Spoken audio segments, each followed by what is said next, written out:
You know, it's funny. Your dog's name is Wyatt, and that reminds me of Wyatt Earp from the old westerns. Yes, that's what he's named after. It's interesting because my dog is Jesse James. Oh, that's funny. Wyatt Earp. I loved his mask, Wyatt's mask. Oh. So I just, not all Huskies have that mask. Well, it wouldn't be a proper talk if I didn't have a cameo from Jesse. Yes. Come on, you gonna say hi? Oh, I've seen your doggy many times on Twitter. I know you. I know. Look right there. Yeah. Oh, is that a greenie? It's kind of like the imitation version of greenies. It's minties. They're made out of. Okay. You can smell the mint on them. It's actually, for him, it's actually good because it cleans out his digestive system, works on his teeth. Super good. I mean, it's good to give your dog something in the morning that's grass-like or green-like. Just for digestion. Yeah. Dogs have horrible digestion and by nature.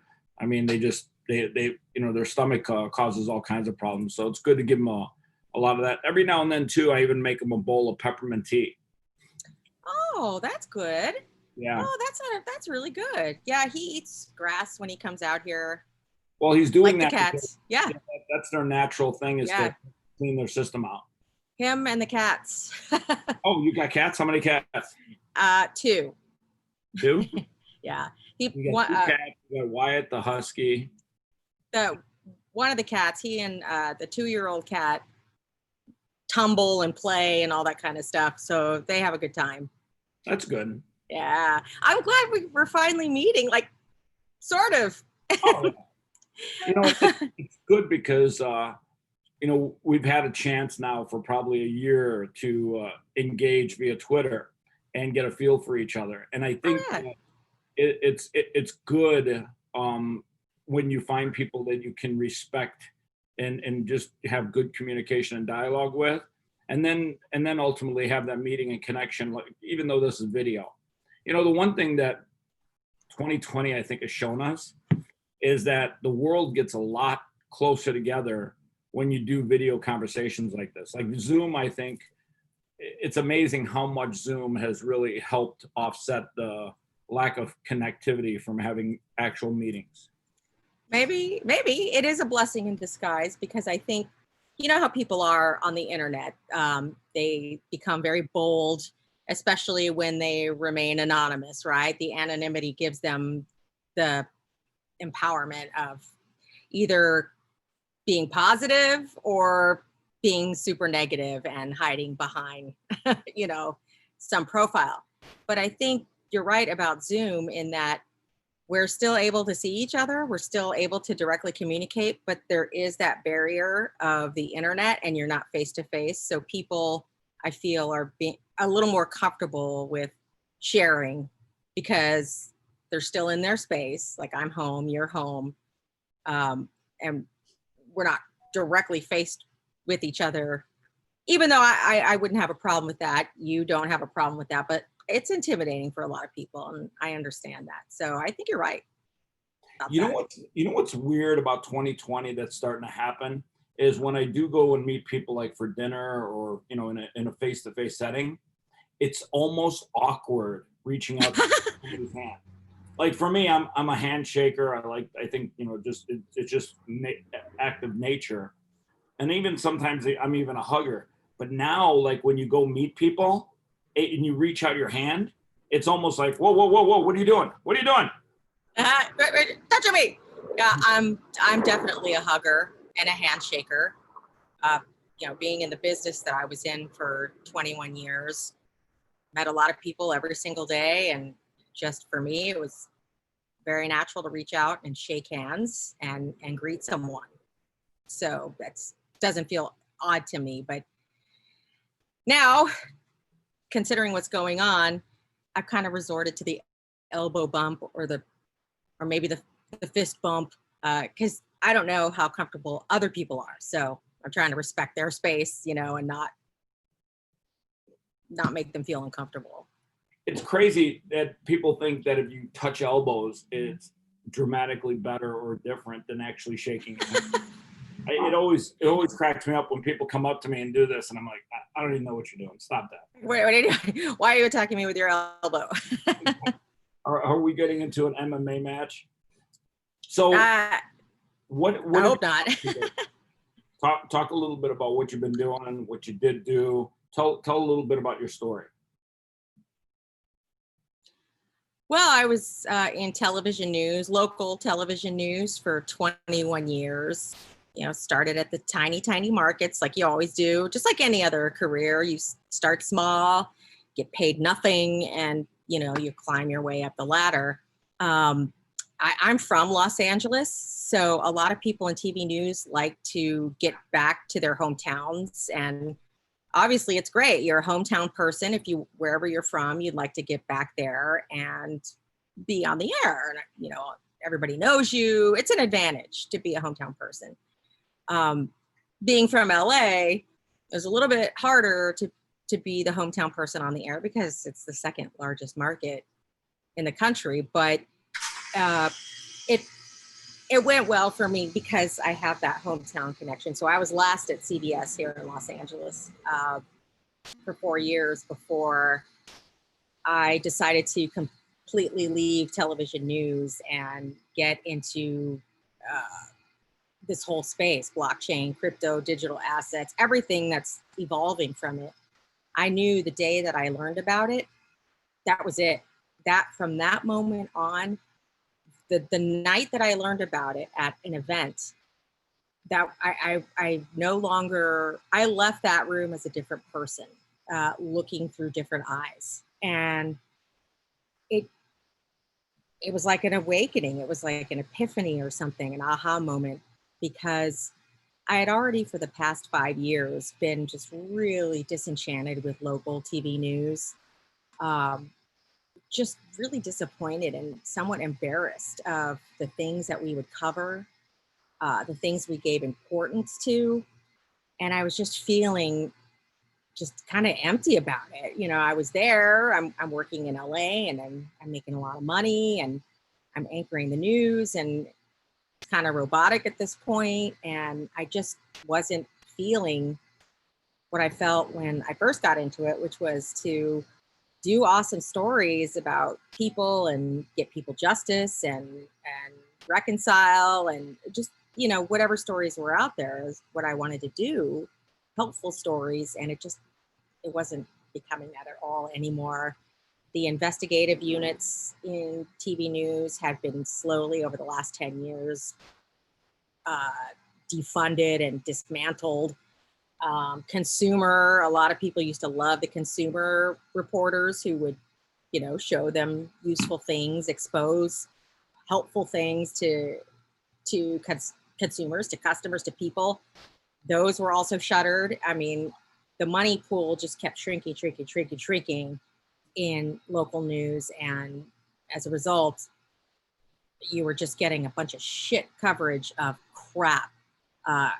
Oh, it's windy today. Oh, it's raining. Oh, you know, a tree is down. Car chases. I can't tell you how many car chases I anchored here in LA. You know, it's the capital of that. So, of car chases. So, I mean, at that point, I was just kind of like, what is this shit? And I'm doing it every day. And I just didn't feel productive.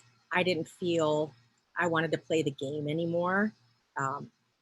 You know, as any business, it's highly political. Yeah, especially you know, today. Like you left what, 4 years ago? No, 2 now. 2. In the last 2 years, what would you say is the glaring difference in the political nature of the media, local or national, doesn't matter? What would you say is the difference that you've seen? Well, I think we've all seen this at least for the last 7 years or so, 5 to 7 years.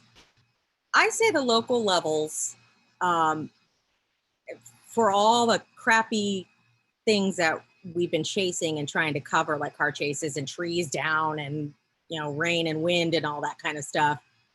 I'd say the local news outlets are more inclined to, and more they are forced to try to keep things very neutral, because it's not pay television, it's public. You know, if you're watching Fox, CBS, NBC, ABC, no matter, you know, what your preference is, on a local level, there is much more adherence to trying to be really fair. Cable, they're out of control, completely out of control. It's become just punditry. And I just came from a time when I started that you just didn't engage in that kind of stuff. You don't, you know, publicly. I mean, when I first started, there wasn't, I mean, there was internet, but there wasn't social media yet. And it just didn't matter what you had to say as a journalist. You know, there was no punditry on the local levels. It's still not, but we would invite guests on to debate issues and stuff like that. So I think on a local level, they're more responsible that way. Cable, absolutely not. It's totally out of control, in my opinion. And I don't think the cable news is any longer have to do with the news. I think it's activism for whatever bias they have. You know. yes, on both sides. Fox On is both sides. conservatively biased, and CNN is biased with a liberal agenda. It's no longer really news. They're not reporting. They're promoting a activism or a belief. Yeah, and it's on all the networks. Yeah. I mean, whether you're liberal, Democrat, you know, conservative, centrist, it's become a place to kind of be in an echo chamber, depending on your preference, right? I think Twitter has replaced the news as a source for news for people these days. I'm sorry, Twitter, you said? Twitter, yeah. I think yeah. people get the actual news that they want and digest it from people on Twitter. Provided they don't block out outlets they don't agree with, right? I agree with you. I love Twitter. I've loved Twitter since day one. Initially, it started out as a great tool for reporters, for journalists, because we could get information from verified accounts and be able to report it immediately on the newscast. We would know that, you know, if I was covering something like, say, a car chase, and the CHP was handling it, I could pull up on, on my laptop or phone on set and pull up the CHP verified account that, that's covering and having their deputies follow this person in this chase. I could rest assured that that's accurate information, that or at least coming from the CHP.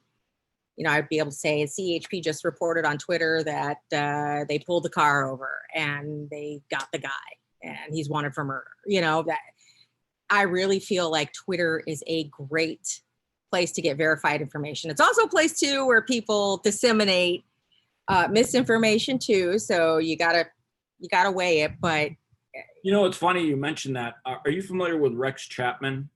Yes. Oh yeah. So he tweeted out a picture and about a bunch of postal boxes that had been locked up. I saw that. They made a big thing. That picture's from 2016. Yeah. And it got millions of views and so on and so forth. And it's interesting in this day and age how very quickly a picture that is outdated and old can be like, oh my God, this is what they're doing now. But in reality, it was from 2016. It's really amazing how quickly, and we can call it fake news or you can call it whatever you want, but it's very interesting how quickly, if you're a verified Twitter account that has a large following, you can almost fool people or shape the news into something that it isn't. On both sides. And I saw Rex's tweet. I favorited it because people were taking a look at it, but I also favorited the comments of people saying, hey, you bozo, there were slots on the other side. I didn't see the 2016 accusation that the picture was from 2016, but I did see people saying, well, there are slots on the other side. I don't, so those are the things I just, that boggles my mind, because why go that route? Why resort to misleading people with stuff like that when there are real things happening right now, where there are verified pictures of the postal boxes being removed and piled on top of each other? Why do you have to pile on with misinformation? To, if you're justifying it because it's a means to an end or something like that, and that the message is greater than the misinformation, that's horrible. It's no different. It's lying, and Yep. it's wrong. Here's the crazy thing: it happens so often in a variety of means. I mean, it's like it can be any subject matter, and people try to shape the narrative by either adjusting a photo or using old photos, or even giving people half the information. Yeah, or nuggets of truth, right? They'll take nuggets of truth and weave it into something that it isn't. There are things I've seen on Fox News that I agree with. There are things on CNN that I've seen that I agree with. Like, for example, where I agree with conservative. Damn, what do you got? You got a California gun permit? Yeah, I wish. I'm trying to figure out how to get around that, but we'll get to that. Yes, I'm a supporter of 2A, but what I was saying was, like, for instance, one of the things I agree By the way, with. not to cut you off, but I actually want to bring that up now that you touched on it. As a woman in a major city, you're in LA, right? Yeah. In a major city, in this day and age, where they're literally cutting back on police officers, how important is having a gun or something to protect you and your family? I'm glad you said that, because that's where I was going with, where I agree with conservatives, in that I think the message of defunding the police is absolutely abhorrent. It's horrible. My brother is a 20-year veteran of the Monterey County Sheriff's Office in Northern California in law enforcement. Fucking hero. I'm telling you, anybody that puts on the uniform every single day, they may not be a hero that day, but along their journey of their path, they are going to do something unselfish to save somebody's life. And it's tough. It's in my mind for the last 20 years. It always pops into my mind. I hope he's okay today, because every time you hear of a tragedy in a police department or sheriff's office or any kind of law enforcement, you just never know what's going to happen, right? But what I was going to point out, where I absolutely agree with conservatives, in defunding our law enforcement is a horrible idea. Forget the idea; it's actually happening. I think it's insanity. And maybe I feel this way because my brother is in law enforcement and he's been in law enforcement for so long. Maybe I feel this way because my father is a Navy veteran. Maybe my stepbrother is a Marine. My grandfather was in the Army. I don't know. Maybe I'm biased that way, but I feel like defunding is the wrong word. What I feel needs to happen is the appropriate training of police officers and law enforcement to recognize that there are certain situations where you have to take different approaches. I don't believe we should thin out the herd of law enforcement at all. I feel awesome when I see patrol units in my neighborhood or around my neighborhood. I love it. I love seeing them around. One example where I feel a police department has done really well with not defunding, but maybe reallocating some of the funds to training their officers is San Antonio Police Department. I lived and worked in San Antonio for 5 years, and the time that I was there, Chief McManus devoted money and funds to training his officers to recognize mental illness and people on the spectrum, and other types of things that police officers are encountering on the streets, so that they de-escalate versus just resort to violence and takedowns and chases and all that kind of stuff, because not everybody warrants that kind of response, right? There are certainly people who do. So I feel like Chief McManus in San Antonio really did it the right way, and he really refocused and reallocated funds to make sure his officers were properly trained and not thinned out, that they could do more community policing while still maintaining the level of officers out on the streets. And I think every officer should have a partner, and it's sad to me that not every officer has partners. So, watch each other's backs. And, I just think that's the wrong direction to go. So to your point, that's where I feel I'm more conservative, in that there's a better way than just let's yank the money and reduce the law enforcement numbers. No, I don't feel that's the right thing to do. I think proper training and understanding, from race issues to mental issues, will help our police force and law enforcement, not just axing them. And let's face it, unfortunately, there have been some terrible incidents with law enforcement where racism is rampant. And I think that's a lot of the old, I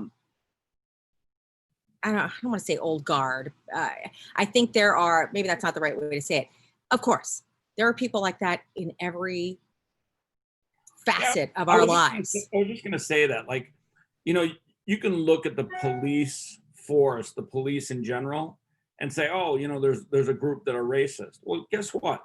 You can do that in the news industry. You can do that in the Bitcoin industry. Yep. You can do it in the sports industry. You can see it everywhere. And it really doesn't even break down to racism. Racism, I was having this conversation the other day, and racism, if you really break it down, it's just hate. Some people just hate people, whether they're Black, Asian, male, female. I mean, there's all different reasons why people hate. And it's fear. Hate and fear. It's fear that drives the hate, and whatever other reasons people tell themselves they don't like a certain race. And if you think about it, we're never going to eliminate hate. It's a human emotional trait. And some people just spend all their days and all their time hating. And some people spend all their day and all their time loving. I think if we're going to fix the problem of racism, we just need to fix the problem of hate. Yes. And if we can get people to stop hating, maybe not eliminate it entirely, because that's never going to happen. But if we can get people to understand that, hey, it's not about racism, it's about hate. And if you can stop hating, if you can find the reason not to hate each other, just unite, just find ways to, my grandmother once said, you don't have to love everybody. Just love the people that you find interesting. Love the people that love you back. You don't have to love everybody. Not everybody's going to get your love and attention, but just find the people that are important to you and give them love. Love is the easiest currency we have that we can spend freely every day. And theoretically, idealistically, Love coin coming out soon. Love coin. Oh, we got to talk about that in a bit. Oh, just kidding. Let's talk about love coin. But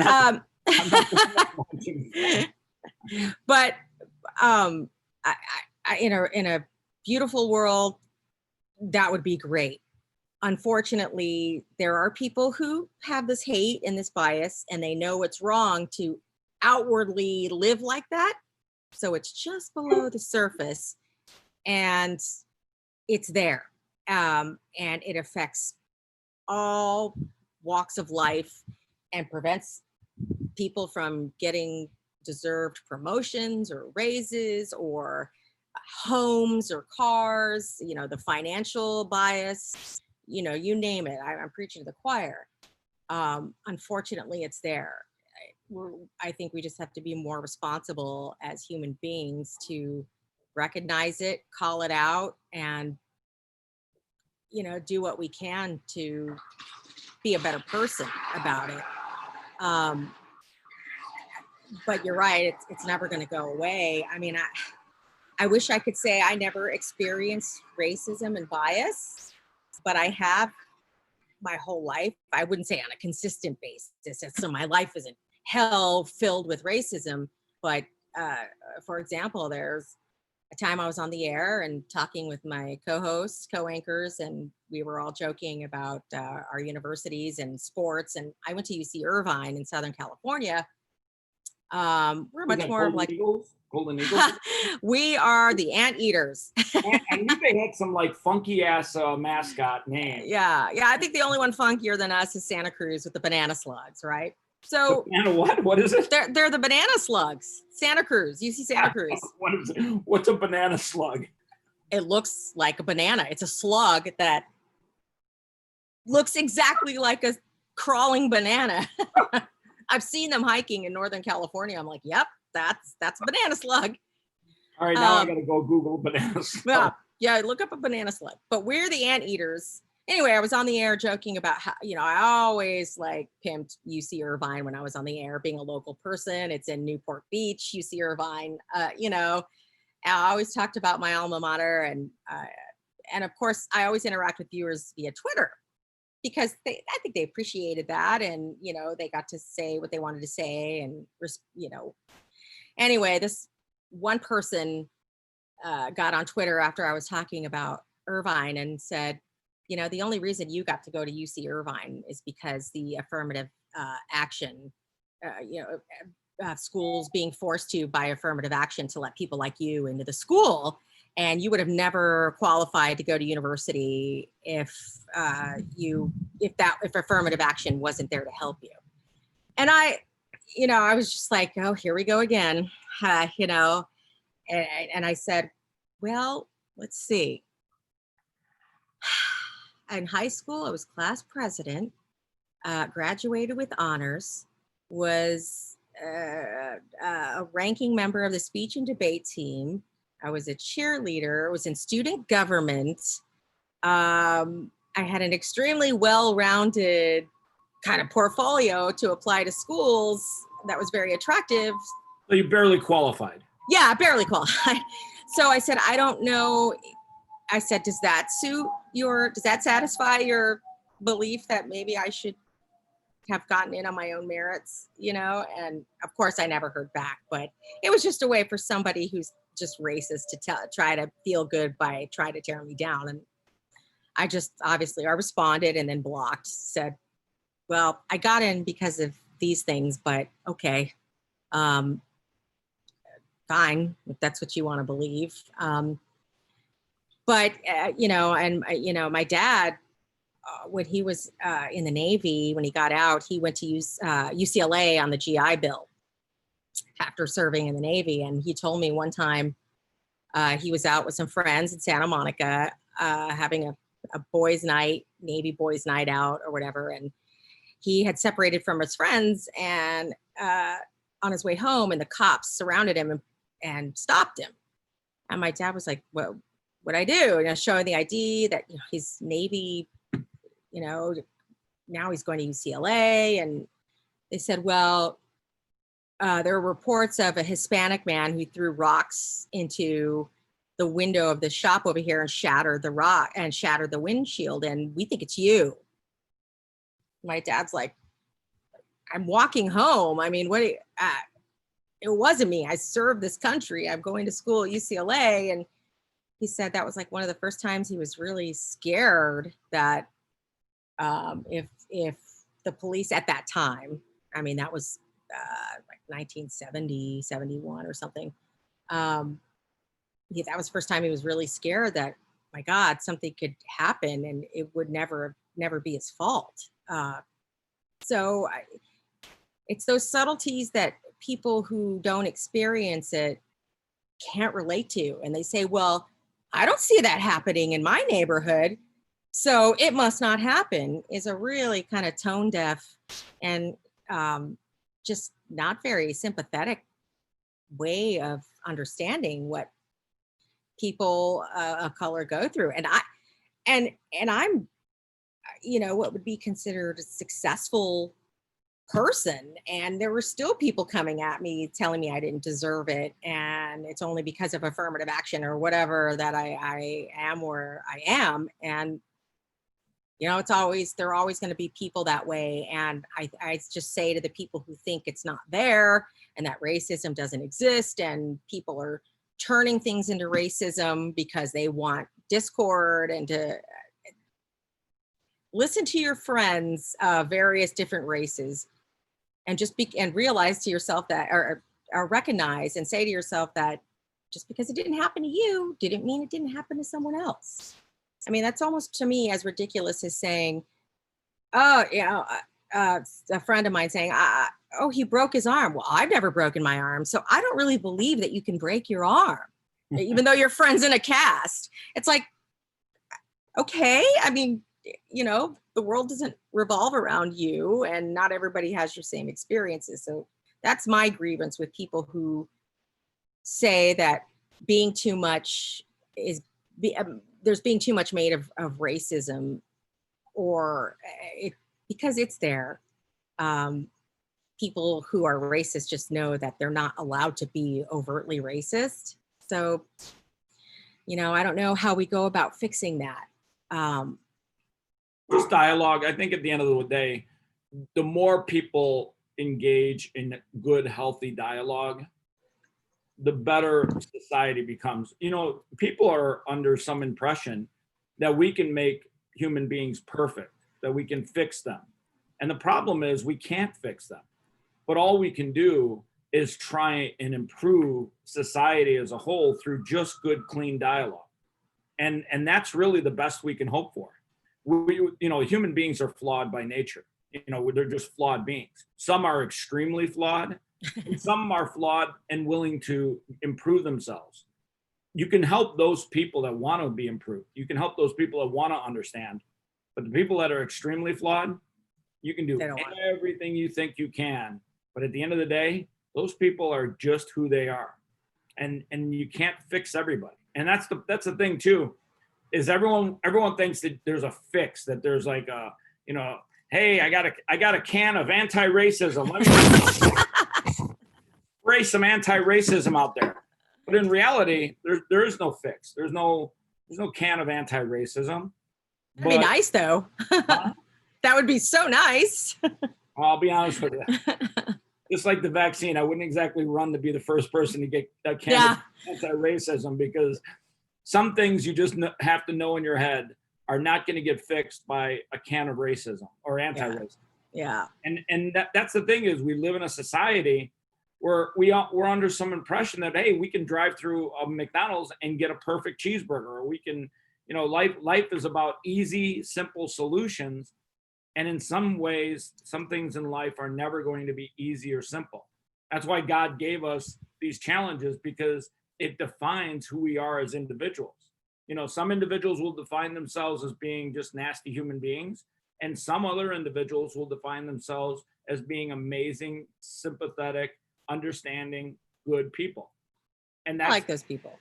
Exactly. And that's the thing too, is, we have to understand America's this melting pot too.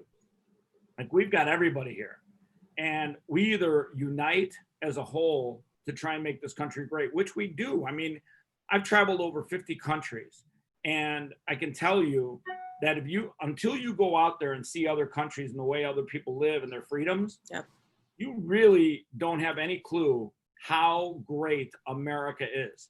Like, all those people that want to talk about how bad America is and burn the flag, let me tell you something. Go travel a little bit. Go see other countries, and then come back, and I think you'll realize how precious America is, most reasonably for its understanding. As a country, we're very understanding. Like, I see some of the stuff that's happening. I got friends in Hong Kong. I got friends in China.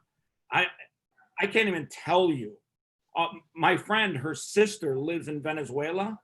Venezuela went from being a massively rich country, very rich. Rich in gold, rich in oil, rich in minerals. Between that time and today, the people are starving. She sends me pictures of the grocery stores. there's like 2 bananas on the shelves, 3 loaves of bread. I mean, it's literally scarcity in the worst way. You look at that, and then you come back to America, and you want to talk about how bad America is. Yeah. Look around. I mean, there are examples all over the world of horrible injustices, lack of freedoms, terrible supply chains, people dying because of starvation. And then you come back to America, we got our problems, but we are an understanding country. Most of us. And forgiving. Most of But, us listen. you know, I agree with you. You know, where you see people being so destructive and burning the flag and all that kind of stuff like that. I respect people's right to exercise the First Amendment, whether I like what they're saying or not. You can't turn it off and on like a light switch, right? You either believe in it or you don't. And I believe in it. That's horrible. But also what I'm seeing on the other side too, that's horrible, are the people who say, go back to your countries. This is America. We don't need other people. We don't need people to immigrate here.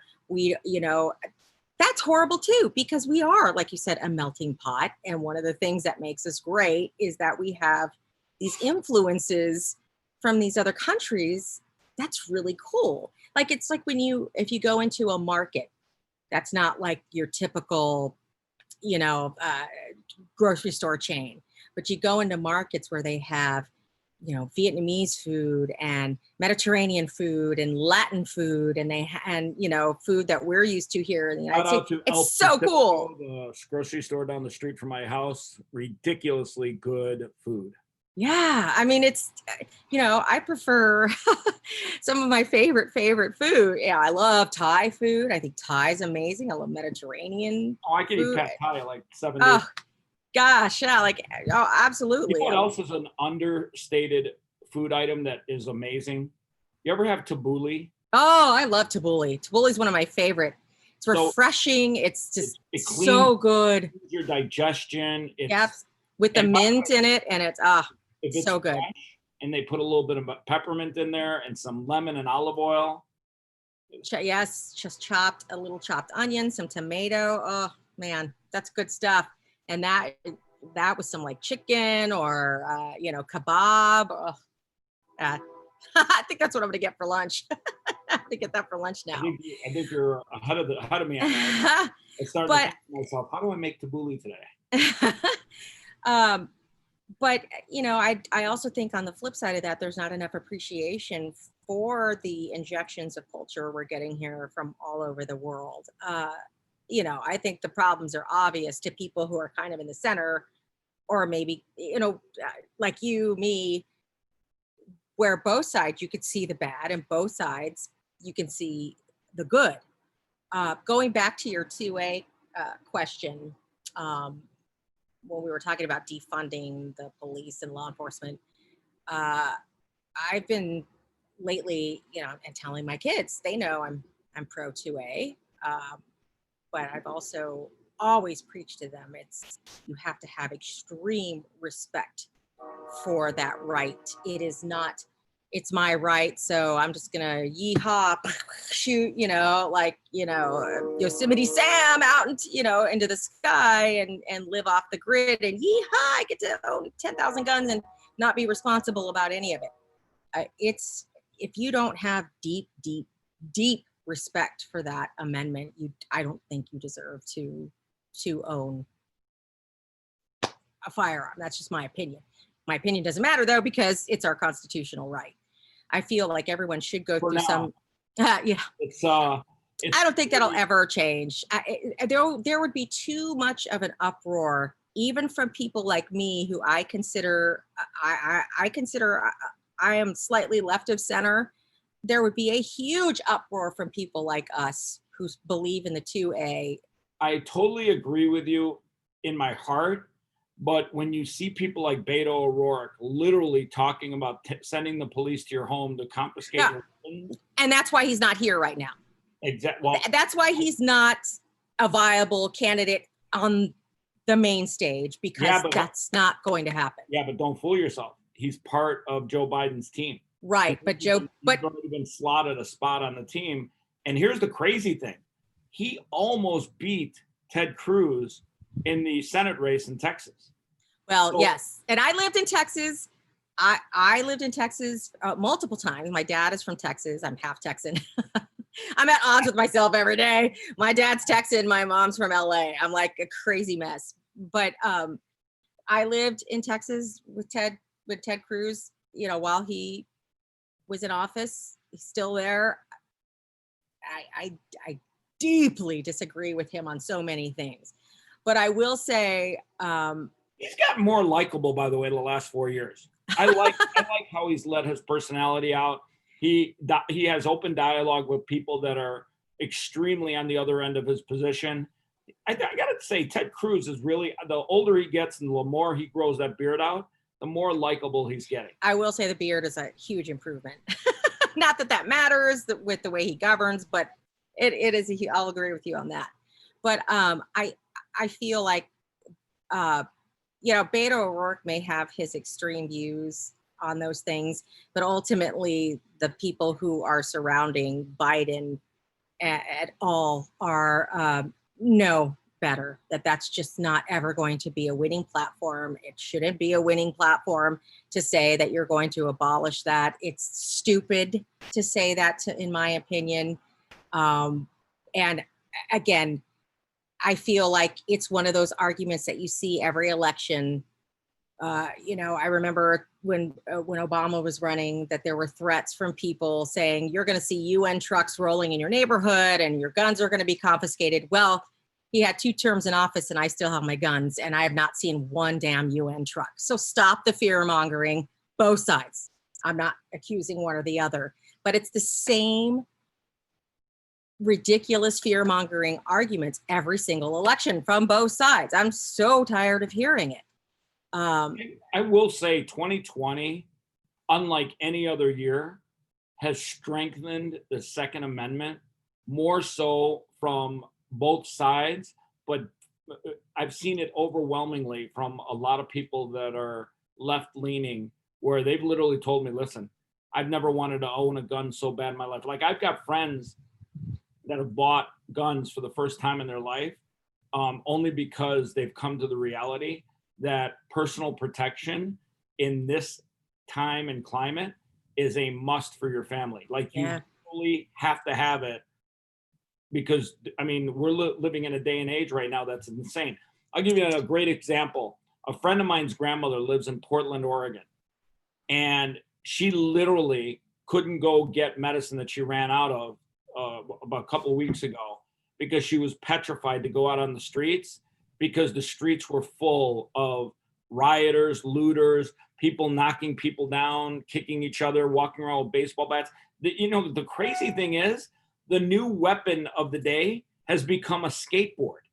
Like, they use the skateboard and the wheels to attack people, hit cars, break windows. And literally this grandmother, she literally feared for leaving her house. You know, I get the elderly, you know, they feel very vulnerable anytime, you know, walking in the street. You always think of the little old lady who gets her purse snatched from her. You know, they're very vulnerable. There's a special place of help for anyone that does that, by the way. Oh, I know, or does anything harmful to somebody so defenseless. But I agree with you. Where I was explaining that I was trying to teach my kids, very first thing about firearms is respect. The second thing about it is committing yourself to learning about its usage, its safety, taking classes, which I have done, and learning, because that's where you learn the respect for it too. And some common sense about firearms. The instructor that I had the last time I took lessons in Texas, he made a great point. And he said, look, if you're going to own a firearm, there is a sliding scale on that you have to decide how you're going to treat this. There are people who buy firearms and then they lock them up with the gun locks and put them away, and you may as well not have one if you're buying it for protection, right? What the hell is that going to do? if you got a zip tie on the trigger and whatnot. On the other side of the scale is, unfortunately, the people you hear who leave the guns around the home irresponsibly and children find them, and there are unfortunate tragedies. There's somewhere on the scale where you have to decide what's best for you. Do you keep it in a place where your kids don't know, or you think they don't know, ready to go? Do you keep it in a place where your kids know and you educate them about it? It's a wide variety. You're going to have to decide where you are on the scale of where you want to be as a gun owner. Extreme on both sides, loosey goosey or locked up and does nothing. Personally, I feel, and I've told my kids this, and everybody who in my family who knows, I want to have a little 22 in my purse. That's me. Is it right? I don't know. Is it wrong? I don't know. Is it irresponsible? I don't know. But for me, a friend of mine, I would rather teach. That's a Marine drill sergeant. He's got the best line in the world. The only time you need a gun is the time when you need a gun. Yes, and if you want one in your purse, trust me, there will be so many days where you don't need it, but the time you need it is the time you need it. Well, I agree with that. And again, and maybe it's because I have a brother in law enforcement, and I've seen many times where he's had all his guns laid out, pieces. He has them all taken apart piece by piece, and he's cleaning them and putting them back together. I mean, that's like normal. That would be, when he was a rookie, I was working at a tiny TV station in Monterey, in Northern California, and he was hired by the Monterey County Sheriff's Office. So he came to live with me. I said, come live with me so you can kind of figure out the lay of the land and see where you want to live, and you can save some money and all that kind of stuff. And that's just, what I would see when I would come home after doing a newscast at night. My brother, being a rookie, got the shitty overnight shift, and, he would have to start at like, midnight or 11 o'clock at night. So I'd be coming in from doing the news. He would be leaving for work. And, he would have all that stuff laying around. That was at a time I wasn't married. I didn't have kids. So, I didn't care that he had them all over. How old are your kids, by the way? My daughter's 16 and my son is 7. How do you feel about your kids going back to school? I'm like any parent in thinking that this situation sucks. I'm not a teacher. My ex-husband has a job. I am doing what I'm doing. We did not sign up to be, teachers for the whole day. We just got their schedules. And I'm like, if I wasn't doing this, and my ex-husband has some autonomy in his profession where he can kind of set his hours and get things done around. So he's able to at least somewhat maneuver around it. But almost everybody isn't like that. If I was still in TV news, I don't know what I would do. I mean, my mom would have to become their teacher, their grandma. I don't know what I would do, because that's an extremely demanding career. And you're basically, news is bitch when you're working in a career where it's breaking news 24/7. You need to be on call, blah, blah, blah. But I don't know how parents are going to do it. On the other hand, seeing what happened in Georgia and some of the other states that immediately opened, where immediately after the first or second day of school, there were kids already testing positive, teachers testing positive. And it's like, shit, what are we going to do? Yeah, but wait a second. Let me share something with you. And this is the thing that drives me crazy. I've been doing data sciences for almost like 30 years now. And the statistical data that they're sharing on the news is so misleading. It's not even funny. And I'll tell you why. The data point that they focus on is cases, number of cases of positive testing. There's two massive flaws with that. Number one, when people test positive and they work at a job, they go home, they get quarantined, and their boss says, come back when you don't test positive. That same person now goes and tests every single day to see when he can go back to work. Every single day he goes and tests, that adds to the list of people that tested positive. So it's the same guy testing positive. Secondarily, over 600,000 tests in Florida that were tested as positive had a flaw in them, and they were actually negative. So the testing process is only 85% accurate, which is good, but that leaves a huge 15% where tests are positive that in reality were negative. Could have been that the swab had some stain on it. Sure. Could have been the gloves weren't changed. Whatever. There's a million reasons. If we look at that as a barometer of how good or bad the system's working, the environment is, that's the wrong data point, because you could have every kid in the school test positive because they're asymptomatic Symptomatic, yeah. in most cases, but kids are not that susceptible to corona. I think 1 out of 35 million has died. And It's and not, because though, the it's immunities are strong. it's not, yeah, I think we've all seen that children are affected much less than adults. That's not without their problems, though. There are children who have died, and not to the degree of adults. But the problem is these children are going home to people who are susceptible, their grandparents, their parents. I'm around my parents, and they're in their mid 60s. My boyfriend's parents are in their mid 80s. And, they're terrified. They don't have second chances. So when the grandkids come over, the grandkids may be okay. It's the other people around them. And that's what's scary. So are we worried that there's going to be mass deaths of children? Personally, I'm not.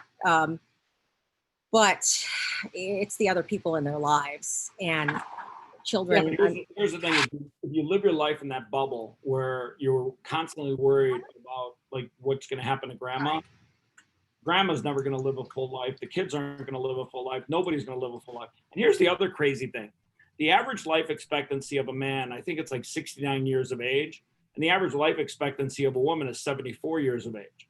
A friend of mine who runs an ER in Chicago, he told me the other day, he's like, Chris, the average person that's dying from COVID is 80 and a half years of age. We're only supposed to live up to 74 as a woman and 69 as a man. Do you realize that these people are living beyond their average expectancy? They're living full lives. Oh, but that doesn't mean they deserve to have it cut short. I mean, I'm sure we would have a different opinion if we were those people in our 70s and pretty healthy.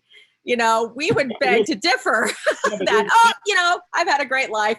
I've well exceeded my time here on earth. I've overstayed my welcome. All right, bring on Corona. No. But here's the thing, 90% of the people that are dying have pre-existing conditions like diabetes, lung. Over 95% had a history of smoking.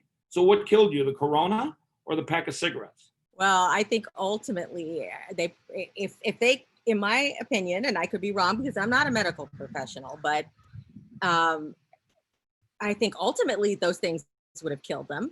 But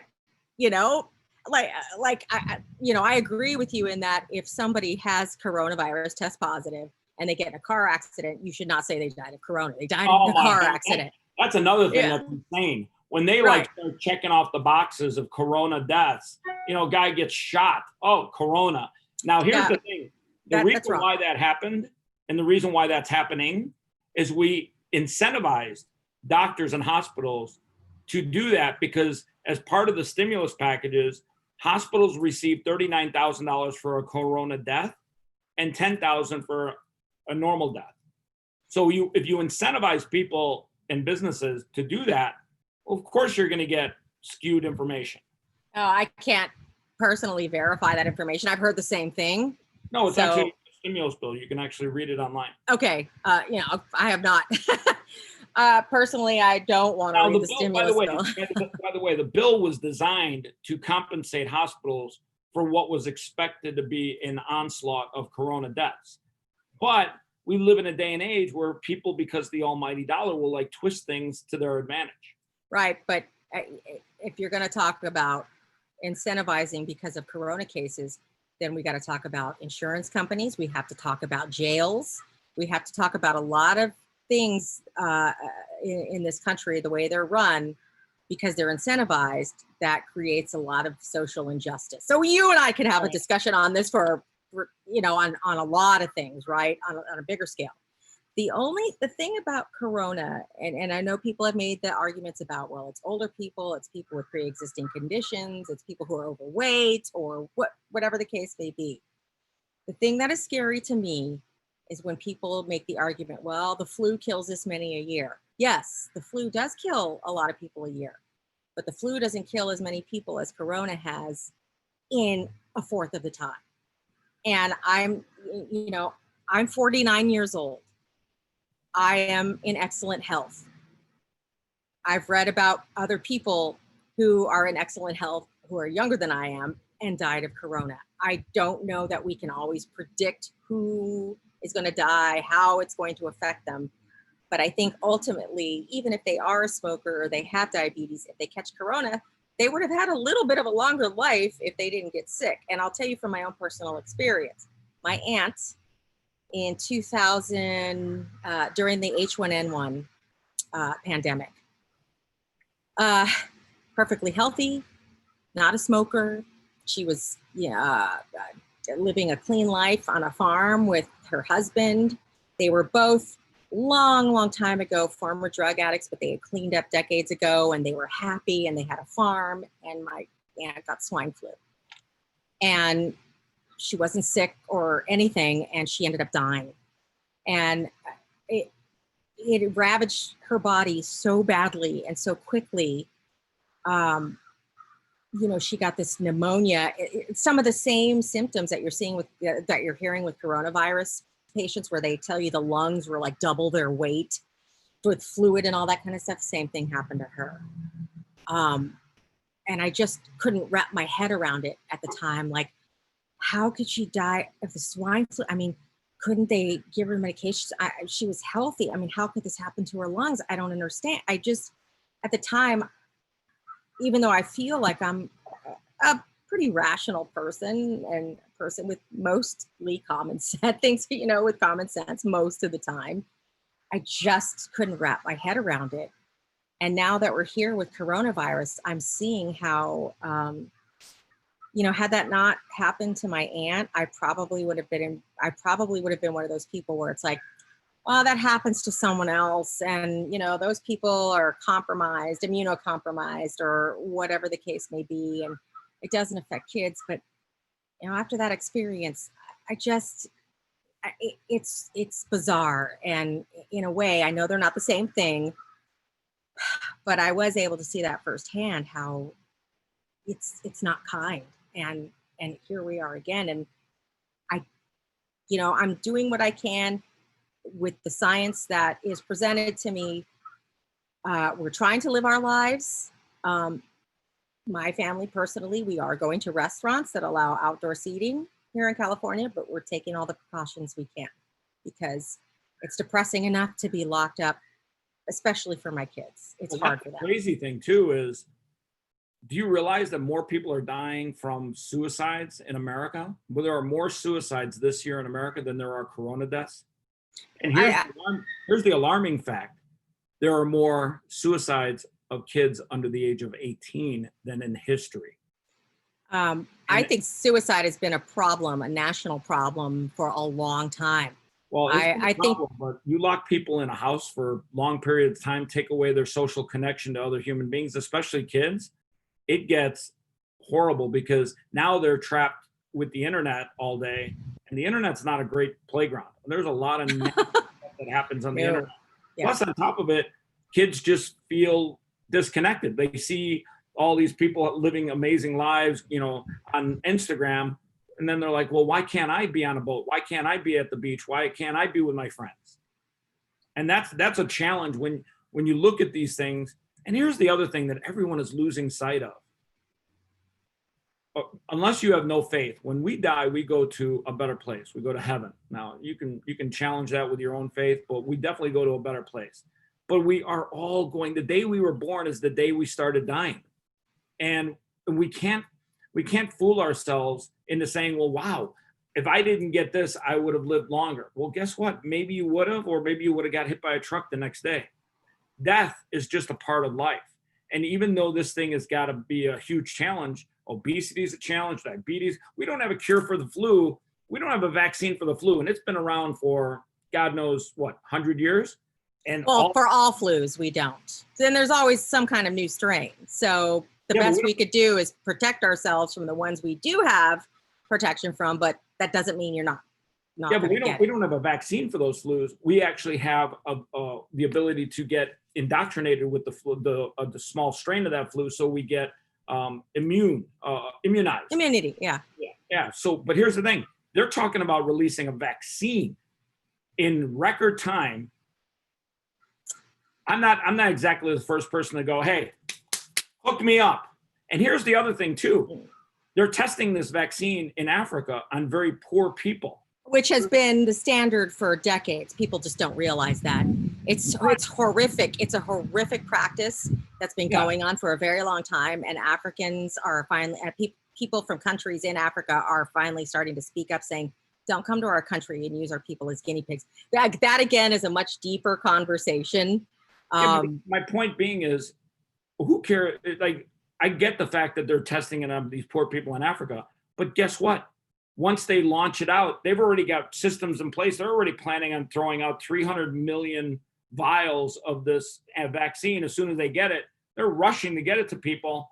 Well, guess what?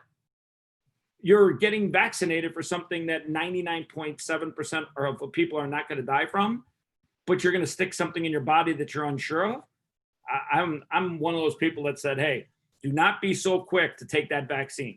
I'll agree with you on this particular vaccine. I'm extremely skeptical of its effectiveness or what it even is in the short amount of time that it's being brought to market, right? If you know something has been in clinical trials, I mean, I have a very basic and cursory knowledge of this stuff. So please, this is not expert opinion or advice. But from what I do understand and know, nothing on this talk is ever expert opinion advice. But what I do know is that vaccines and cures take decades to reach a point where it's safe. And they don't all work the same on every human being. True. And here's the crazy thing: 17 of my friends have gotten COVID. Every single one of them got prescribed hydrochloroquine, zinc, and azithromycin. Every single one of them. And aside from having cough and drizzly nose and dry sinuses and all the things associated with it, every single one of them 5, 6, 10 days later was fine. We have medications like hydrochloroquine. Doctors are taking them. Like doctors in hospitals, they take it once every 2 weeks as a prophylactic. Yeah, exactly. I'll be honest with you. I'm messing up all the medical terms these days. I have to literally practice. Try saying azithromycin. Azithromycin, yeah, for like 10 times. I do want to be clear though. I am not an anti-vaxxer at all. That's an individual choice, but my kids and myself and our families have taken vaccines to protect ourselves from known things that have been tested and taken over time and studied over time. If I can protect them from harmful diseases with a vaccine, I will. I know it's unfortunate that there are people who say they've had bad experiences or have had bad experiences with vaccines, but that's my position. I am not an anti-vaxxer whatsoever. My concern, again, with the COVID vaccine is that I know it takes decades and tons of work and tons of funding from people much smarter than myself working on these things over a long period of time before it's safe to come to the general public. And I feel like the COVID vaccine is being rushed and put out there for political reasons and not for safety reasons. I don't feel, so I'm not rushing to get this one. Let's take the politics out for a quick second and say, well, wait a second. Forget the politics. You rush any type of vaccine and you inject people with it. The real bottom line value is drug companies make a shit ton of money that year. Sure. That's another problem, incentivized part of our world, right? Drug companies, insurance companies, all those things that we talked about earlier. The incentivizing of those industries is totally robbing the average person of a decent life. And again, we could have topics and 10-hour conversation on all this stuff and the facts to back that up, but I'm preaching to the choir. Yeah, I mean, as we start looking for the roadmap ahead, what are some of the things in the next year that you're excited about? Things that are positive, things that you say, okay, you know what? Here's what the next 12 months look like to me in a positive light. Well, I'm looking forward to having us all slowly become part of the world again. I love travel, and part of what we do for Adventures in Crypto, the video portion of what we're doing, is travel to different countries and see how people are accepting the crypto blockchain space and how it's helping marginalized communities, and so on. And we can't do any of that right now. So I'm looking forward to that. That'll be exciting. Looking forward to a time where my kids can go to school and interact with their friends, and my son to be able to play baseball and soccer again, and my daughter to be able to go to the mall with her girlfriends and hang out. But what I'm most excited about is this space, because as tragic as COVID has been for so many families, for the people who've lost family members and loved ones during this, it has also given life to a lot of things, and this space being one of them. I think those of us who are in it and continue learning about it and continue talking to people in the industry who are developing things and building and climbing in this industry, this is a time of growth and positivity. So it's, I had that discussion with my boyfriend, when I sit back and think about it, I think how strange it is that right now, this is somebody's worst time of their entire life. But for others, it's the best time of their lives because they're building and transforming and things are going well for them. It's such a weird dynamic to me to see on both sides such suffering and then such progress throughout this whole trying time for all of us. And, I guess it's not for you and me to understand why. Some people come out much better on the other side of something like this, and other people don't. Depending on your beliefs, I believe in God, and I believe that there's a reason for that, and it's not in my hands. And I'll never. God, he has a plan for all of us. I'll never understand, but I'm here for a reason. I can't claim to try to understand. I don't have that capacity as a human being to understand why the scales shifted for some people in a positive light and for some in a terrible light. But here we are, and I'm trying to make the best of it, and I'm trying to minimize the impact of this for my kids. We're doing what we can publicly while trying to remain safe. We do go to restaurants, like I said earlier, but we, stick to. Right, here, quick question. Favorite type of restaurant food? Thai. Thai? Thai. Favorite Thai meal? Ooh. Well, pad Thai is always I love chicken curry with bamboo shoots. I usually get extra bamboo shoots in it. I love tom kha ka, the soup.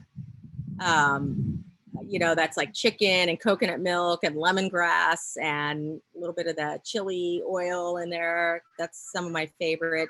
Pad see ew. Oh, pad see ew. I know, right? Fresh so basil. Oh, pad see ew is good. I mean, pad thai is always a favorite, but peanut sauce too. Peanut sauce is the best. Anything with sesame oil in it, peanut sauce, curry. Yeah, Thai is definitely one of my absolute favorites. All right, favorite breakfast item? I'd say eggs. Eggs? I love eggs. To me, eggs are just like average. You give me a great pancake or Belgian waffle. That's like the treat of all breakfast items. I know. Carbs. Garby. But yes, God wants you to have pancakes. I agree with you. Especially waffles with strawberries and whipped cream. He wants me to have that too. So talk a little bit about Bitcoin. We're at 12,000. God, what are we at today? Who knows? Oh, actually, that's a good question. Let's check here. Oh, 1238. So we've got Dave Portnoy pumping the hell out of crypto now. saw that.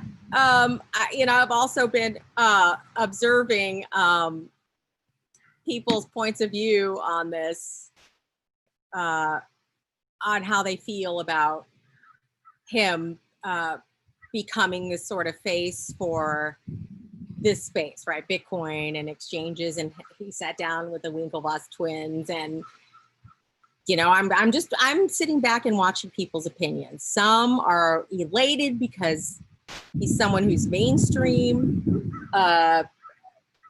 bringing this to life for people on the other side. And then there are other people who are like, okay, is that the face you want to bring attention and awareness to Bitcoin through him? Because even in the mainstream standards, he's not mainstream. And wait a second, hold on. What do you mean he's not mainstream? He wouldn't be considered mainstream media by any stretch of the imagination. Would you look at the mainstream networks? He certainly has a brand. Yeah, he definitely has a brand, but I don't consider him mainstream, and I'm not saying that as an insult. I'm actually thinking that's mainstream because he doesn't maybe appeal to everybody all the time. Right. But, I mean, like the networks. You talk about mainstream media. You're talking about NBC, MSNBC, CNN, Fox News. He's none of those. And I think for his audience, he's definitely mainstream for 21 to 49-year-old males. That audience. Yes. And look, I feel like awareness is great. It's always great. In any sense, it helps everybody. Bitcoin's at 12,300 today, 100% because of Dave Portnoy. 100%. And I think, wow, that's terrific for all of us. But I think we need more than one brand and one type of person to help bring awareness to everybody who we consider to be noobs or on the other side. I still consider myself a noob. I've only been around for a little less than 2 years, and I still feel like, holy shit, there's so much I don't know. And oh my God, I'm never going to stop learning, and I'm never going to know enough. I feel desperate to learn all the time about it and everything that comes with it. But I think to be totally effective, someone like Portnoy might alienate another segment that doesn't relate to him. So in that case, I'm not saying that's a bad thing. I'm just saying he's going to be very influential with a certain set of people. We need other faces too that'll be influential with other sets of people that don't relate to him. So I guess what I'm saying is it can't be, and we shouldn't give credit to one person. We should, I feel, all be striving to become as relatable as possible to as many people to effectively get to where we all want to be. And I'm not just talking about money, I'm talking about way of life. By the way, side note, what do you think about Trump considering strongly to pardon Snowden? And by the way, just to be clear, I think Edward Snowden is an American hero. I feel like I need to read more about him and motivation for people like him and Assange. I don't know that I could effectively say right now, or definitively say rather right now, yes, he should, or no, he shouldn't. I don't feel like I've devoted enough time to understanding completely to be able to say, yes, he should be, or no, keep him locked up. I don't think he's not fair. Locked up. He's in Russia, but yeah. Well, yeah, well, he's yes, he's got a safe haven where he is in Russia. He's not locked up, but he is being kept from home, so which has got to be torture. for him to be alienated and not around his family and life as he knows it. But I think it'd be much more fair to give an opinion on that if I had a deeper understanding. Right now, I just don't think it would do anybody any justice to say yes or no. I can't. What he did was the most unselfish human act he could have ever done, because he did something that he knew in advance was going to destroy his personal life, maybe even kill him. But he let out information that the government was spying on every American, and they were aggressively spying, like literally turning on your camera Right. on your laptop and spying on your home. Right? Do we not know the NSA is not watching our conversation right now? Shout out to Big Brother. But yes, in that sense, you're damn right. I feel like the government completely went against everything this country should be about. Our privacy, our right to privacy, is not something that could or should be used to anyone's advantage, or breaking that trust should not be allowed. And we're not stupid. We all know that there are things going on that we'll never be privy to. But I feel like in that sense, he exposed something that we as Americans deserve to know. But is that the end of the story? That's what I want to know. Is that it? We definitely wouldn't have known any of it had he not done it, because that information would have been kept from us as long as they could. Now, here's the interesting thing too. The best thing about Bitcoin, the absolute best thing that never gets talked about, you talk about the price, the profits, Bitcoin billionaires, all this stuff. The best thing about Bitcoin is it's finally a chance for the people to take money away from the power of money away from the politicians.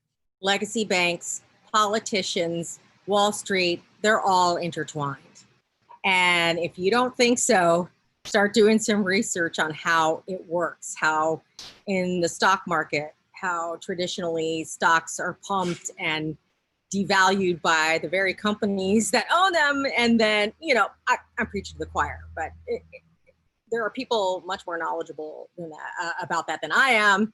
You should go learn from them what happens. But this is why we have almost a caste society where you see these people who are the insiders and the Wall Streeters and the politicians and the bankers who always are able to stay up here, and the rest of us down here, we're treated as human stock.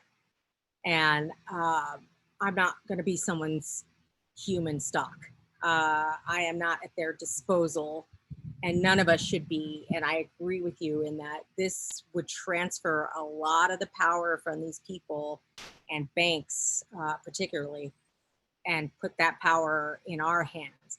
Yes, for the people who are developing and investing in this space, there is an enormous potential to make a lot of money. I don't think there's anything wrong with wanting to make a lot of money, but at the same time, I feel as a good person, if you're going to do that, take the responsibility of being a good person, and let's help our fellow human being as well.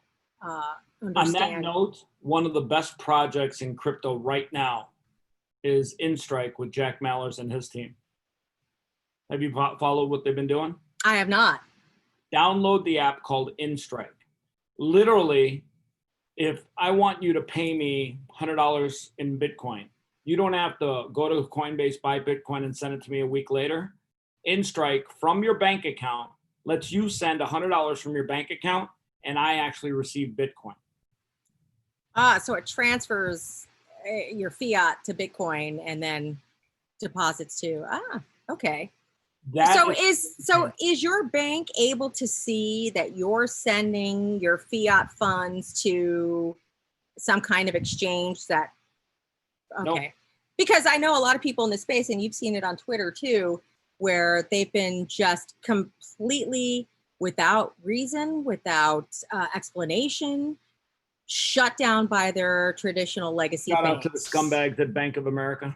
Yeah, I've heard Bank of America, Chase Bank, prominent people in this space who have had their accounts shut down for no reason whatsoever that they can think of, no explanation, nothing. The bank just says, we're done with you. We sent you a check of whatever funds were in your account.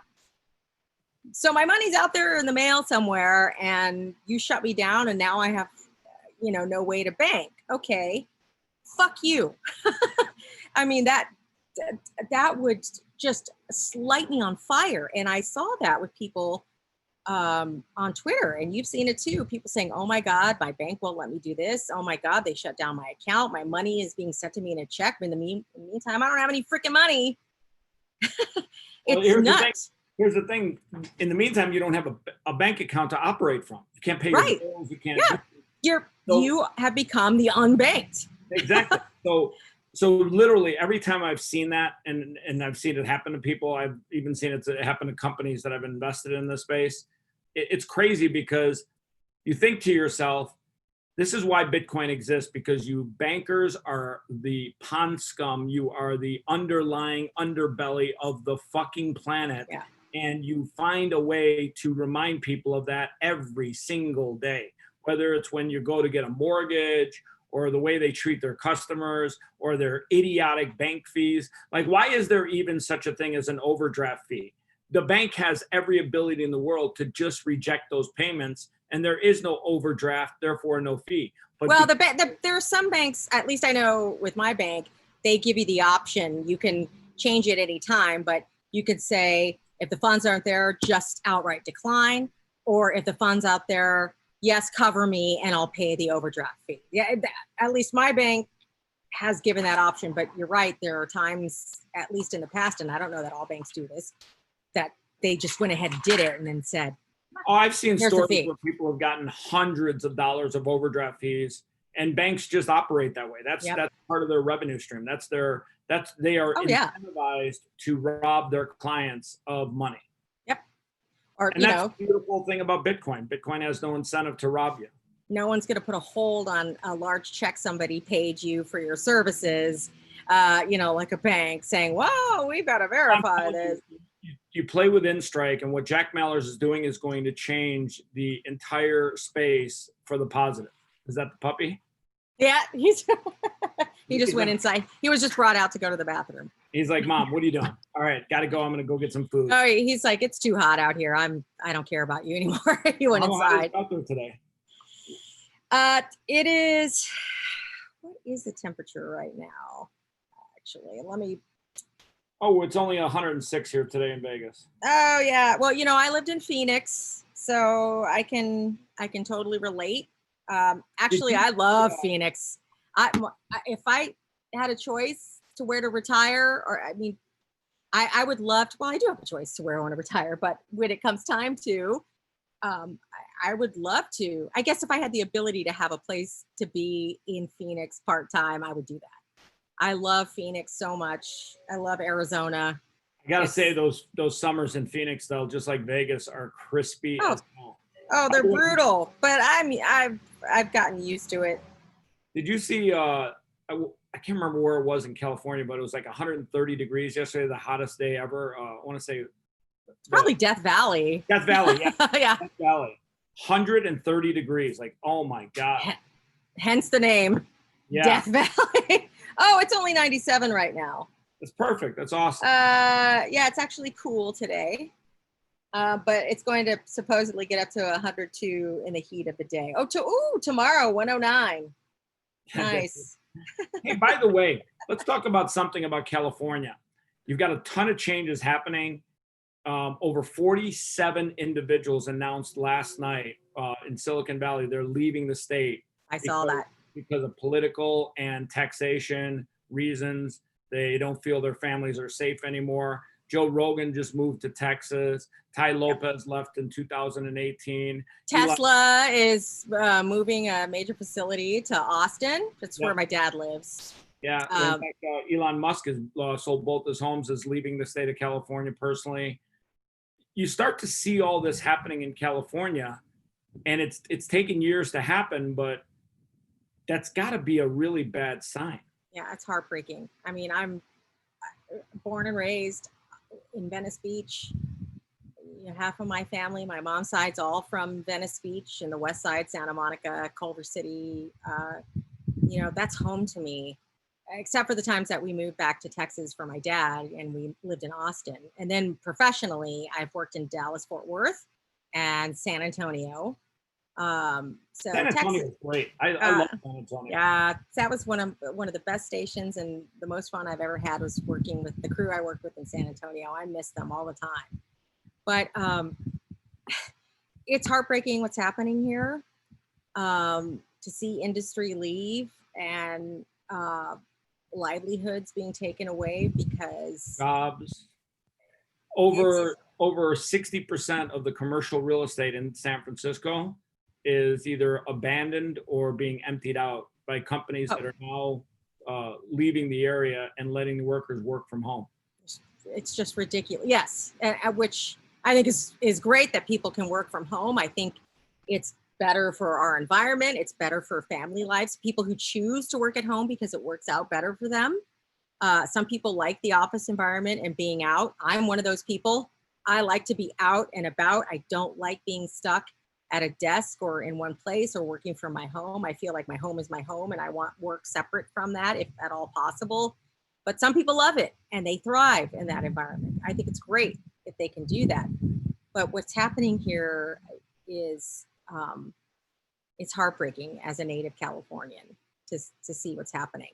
I was just having this discussion with somebody yesterday that all the times that I've lived in Texas has been my most financially abundant because the fact there's no state tax. Right off the bat, that's a raise. And look at what California is now pumping up their state tax to for personal income, 17, 18%. Yeah, if I was a business owner like that, where I employed a ton of people, that would hurt me too. My boyfriend is a business owner and employs a bunch of people, and he's having to be very creative to try to keep things afloat right now. And he's been in business for 30 years here in LA. He works in media for the studios, media storage and equipment and products for the movie industry, television industry, that sort of thing. So he works with Sony and then Western Digital for the products, that kind of thing, storage. So I'm teaching him about blockchain and, right now they're behind and their thing is all about encryption right now, especially after what happened with Sony all those years back, a few years back. Well, by the way, blockchain is not a good place to store data. No, but we are talking about the possibility, at least for what I see right now, but it is being talked about in his industry as somehow being used in that industry. But right now, encryption is, encrypted storage and drives are the way to go right now. Now that production is starting to slowly come back, things are definitely getting better for him, but it was a little scary for him for a while. And, yeah, it's amazing. Like you don't even see any new movies coming out. You see, you see the same old entertainment. Yeah, and but it's coming back. It's actually shifted the entertainment audience's attention from film production to creators. Podcasts are booming like crazy. Yep. You look at Joe Rogan, who got an estimated $400 million to go to Spotify. Hats off to him, man. He's, some people who may not have known about it, and I don't personally know him. I really enjoy his podcast. I can't say that I catch it that often. I catch it here and there, not very often. But he's worked his ass off for that. And whether you like him or not, that guy put in the work all these years. And now there are people. Yeah. He's so likable. Like he really transcends and just of course, there are things I don't agree with. I mean, we don't all always agree with each other or like things that people say or do. But overall, you have to respect this guy. He worked for it. I mean, he interviews Bernie Sanders. He interviews Andrew Yang. He interviews all walks of life. He'll interview somebody like Alex Jones, and then the next day he'll have on, somebody from the left. And he's a great interviewer. And I think he does a great job. I really do. He is a master at conversation and drawing interesting things out of people. And to me, that's a sign of a terrific interviewer. Whether you like the topic or not, he definitely has a knack for that. But he's also put in the work. So I have a tremendous amount of respect for what he has earned, because he has earned every bit of it. Yeah, and he's worked. I mean, his work in the MMA has been amazing too. Yeah. And then, I don't know if you're aware of the work that he's done with Onnit. Are you familiar with Onnit, Aubrey Marcus' company? No. You follow Aubrey Marcus at all? No, I don't. Check out Aubrey Marcus. He's from Onnit. He's probably got one of the more interesting podcasts out there. Really into nutrition, holistic living, exercise, fitness, all the things that are super good and healthy for you. And I promise you, you will enjoy learning about him. What's the last name? Aubrey Marcus. You can look up his company Onnit, Onnit. I'll put a link in the bottom of the video here. Okay, cool. Yeah, because I'm not seeing him on Twitter, but obviously if he is on there, I'm not typing in. Yeah, no, I'll post a link, and everyone that's watching this can go check him out. Really great guy to follow and learn from. He does amazing things in the study of human development. Oh, see, this is why it's great to talk to so many people in this space, because I'm learning things from you that I have not been exposed to before. And that's where overwhelming Twitter knowledge. But it's and I just want people to know also, it's not shameful to say, I don't know who you're talking about. No, I've never heard of that. Yeah. You can't possibly know everything. And there's no shame in saying, I don't know. I think there's shame in saying, I don't know, and I don't want to know, or I don't care to learn. But there's no shame in saying you don't know. You don't know. You don't know. Care to learn how to bungee jump off of a bridge. Okay, yeah. Within reason, right? But by the way, the best, most funniest thing you'll ever see in your life. Have you ever seen the videos on YouTube about the people that get inside this thing called the slingshot?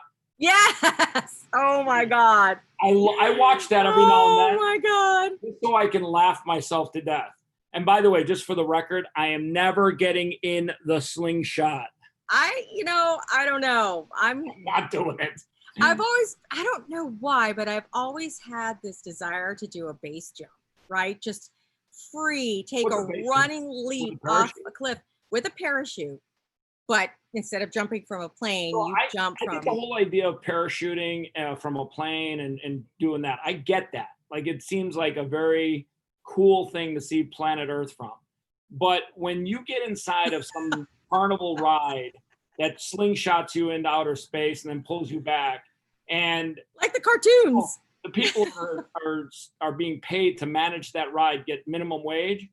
I am not getting into something that somebody forgot to tighten a wrench on. Well, yeah, no, I agree with you. That seems extraordinarily scary. Yeah. But seeing their faces, it's so priceless. Oh my God! There's one where the guy was like, ah! And he passes out and wakes back up. Ah! He passes out.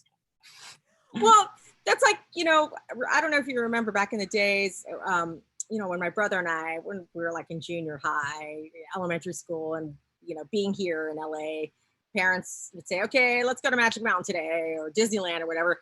Magic Mountain we liked because that's where all the scary rides were. And at that time, they had decided at Magic Mountain to put up a camera at a certain point so that you could get a picture. You run off the ride afterwards, and they get that snapshot of you going, get that look on your face, right? When you're going down like the biggest loop or hill or whatever. And those were always hilarious to see people's faces, right? Like their hair back and all that. So, but I gotta tell you, this one time, my brother and I, we were such little assholes. So we figured out, we were going on right. Oh, many times. This is just one example. But we figured out where the camera was, right? It was our life's goal at that time to find out where the camera was.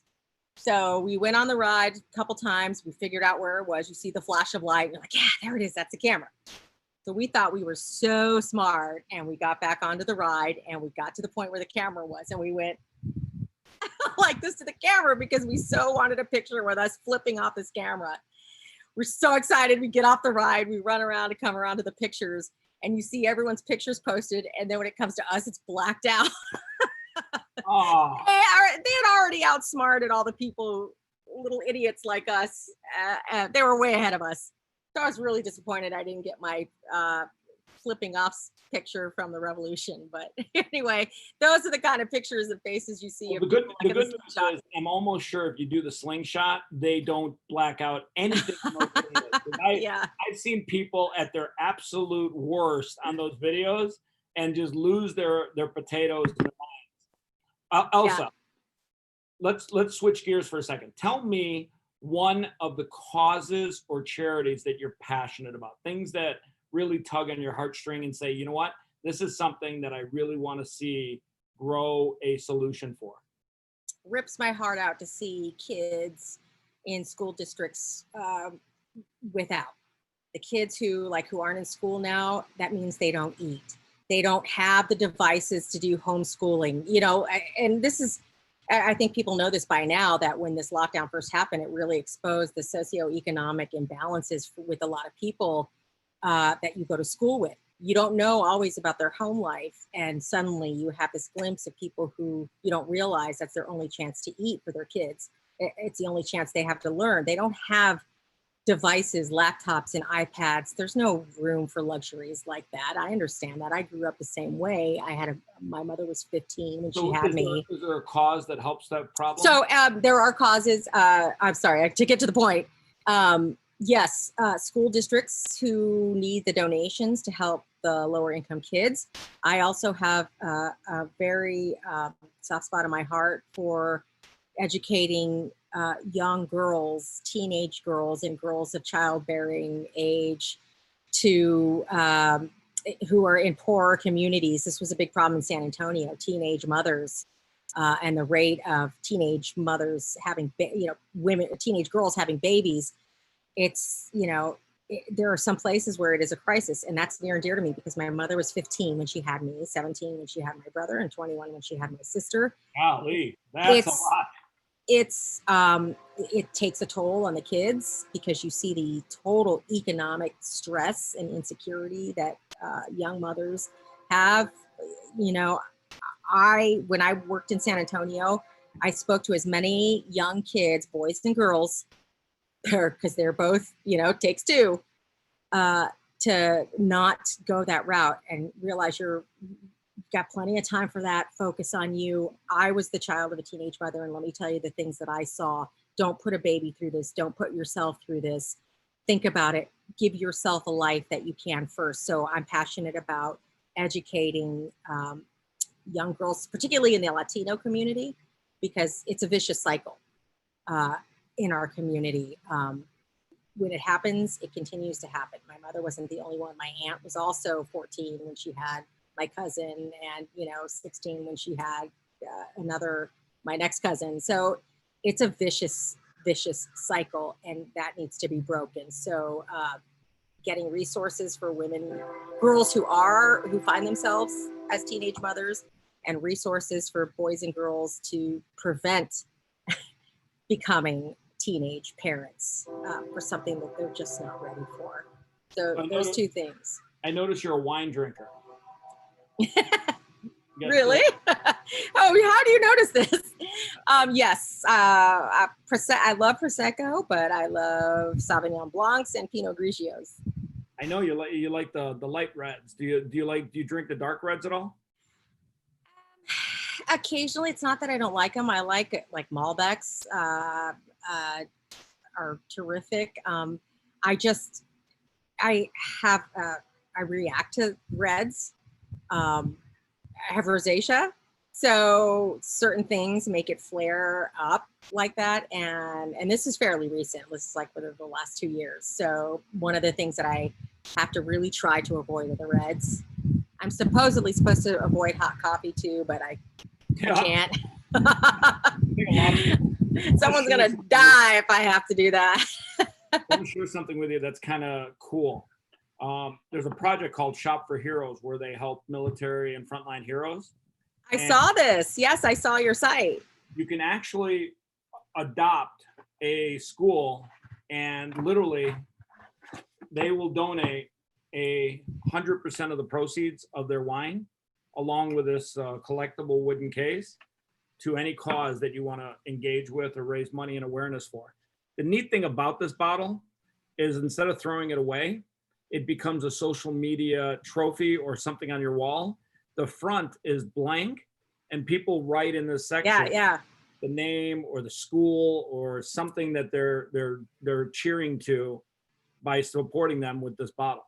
So I can tell you specifically an organization in San Antonio that is solely dedicated to empowering teenage girls to wait, particularly in the Latino community, and teenage boys. Yeah, girls, wait. You got plenty of time. Getting pregnant is not a race to do. No, but again, there are many, many factors culturally, socioeconomically that play into that, and that's why it continues to be a vicious cycle. But there's a group in San Antonio called Avance, and that's their life's work. That's what they do. And I did a lot of fundraising and charity events with them when I worked in San Antonio, and spoke directly to kids at junior highs and high schools there to talk about my experience being a child of a teenage mother and, that kind of thing. And so they're the ones putting in the work there. St. PJ's also is another place in San Antonio that takes in a lot of people, particularly the Latino community. Is St. PJ's a church? Yes, but they also provide, they lift up kids who come from troubled homes. They get them out of those situations. Foster kids, they give them places to live. They give them the skills to try to become, contributing adults to their own lives and society when they don't have that family structure.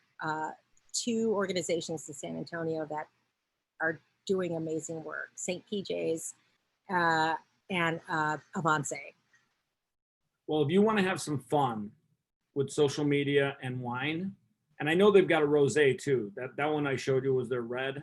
Yes. So a rosé, that'll probably work better for you. There's a girl named Dominique that's running that project, and you can literally tell her which causes you want to be added to the donation side. And I'm telling you, you'll enjoy the project. It is fun. Wine is one of those things that connects people. Wine and food. I think when people get around wine and food, it's just one of those social ways to deliver a positive message. And what they've done with the collectible cylinder and the bottle to make it socially fun, they've done a great job. Yeah, so, I did check out the site before you and I talked, and it seems really cool, at least from what I've read so far. If you want, I'll put you in touch with Dominique, and you'll have a lot of fun. You can literally add one of your favorite causes or multiple causes, even a local school.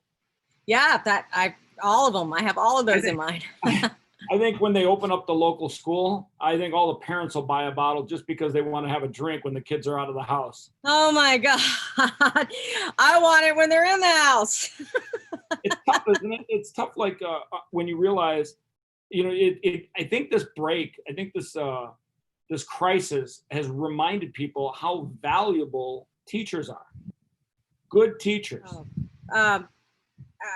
Yes, I think most of us parents and most people have seen how valuable teachers are. What really, really has always broken my heart about teachers is that they continually are underpaid, continuously underpaid. They are devalued a lot when it comes to when the budgets are allocated. They're just overlooked, I should say. In the background? No, that's actually the pool, the creepy crawly. Oh.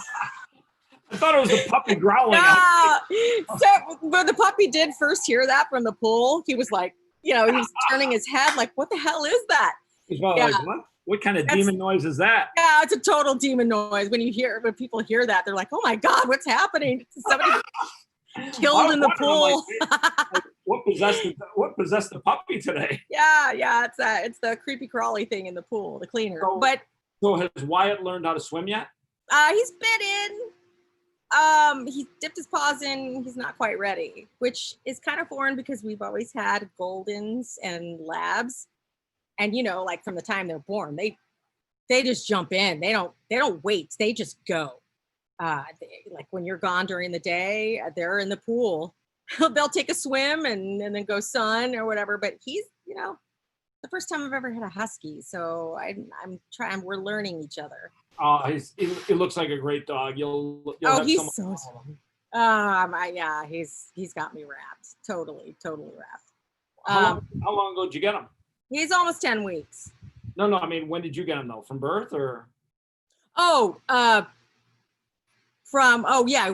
was my uncle knew somebody who my uncle has always had them, and he knew somebody who had the huskies, and somebody backed out, and so this was an opportunity to come check him out, and of course he's cute as hell.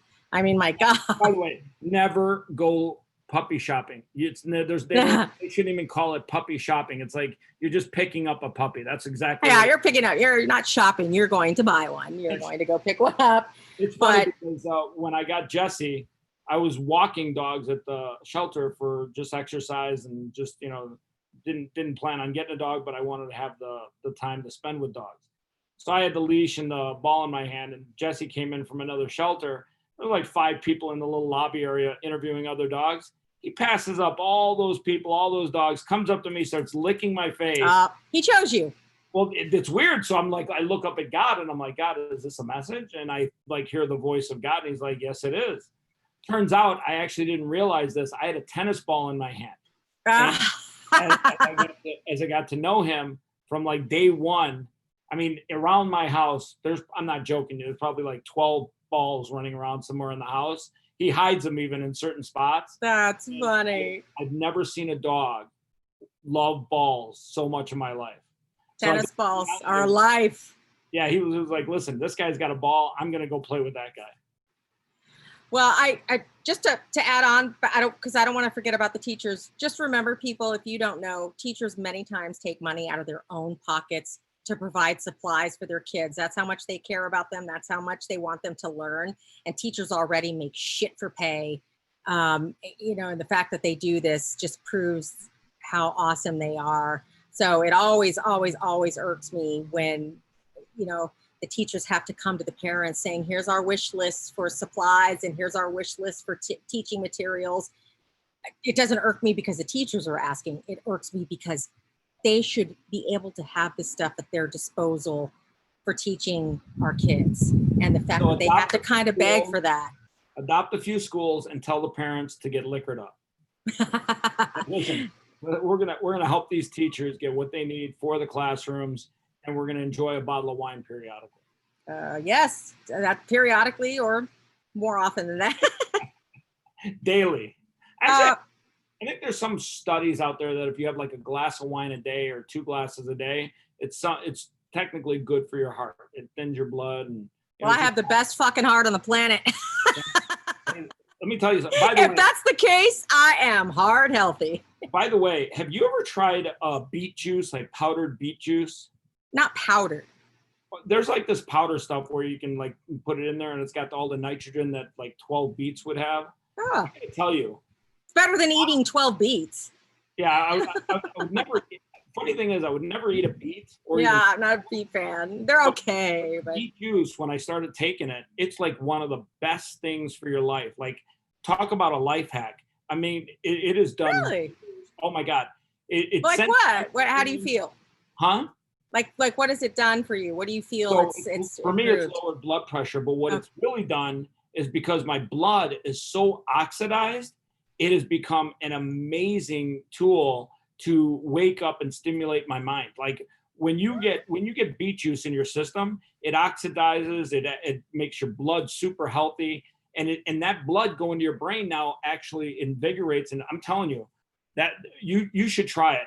There's a bunch of them out there. I'll send you a link to one that they sell at Sam's Club. That stuff is a game changer. Like literally, cool. Actually oxidizing your blood with beet juice, literally the best life hack you could ever do. I like to adding turmeric to things. I eat the apple cider gummies every day, and I take a really, really, really high potency fish oil and I feel like, obviously keeping the inflammation down and, keeping that like the apple cider vinegar and things like kimchi, sauerkraut, kombucha, those kinds of things. Oh God, kombucha.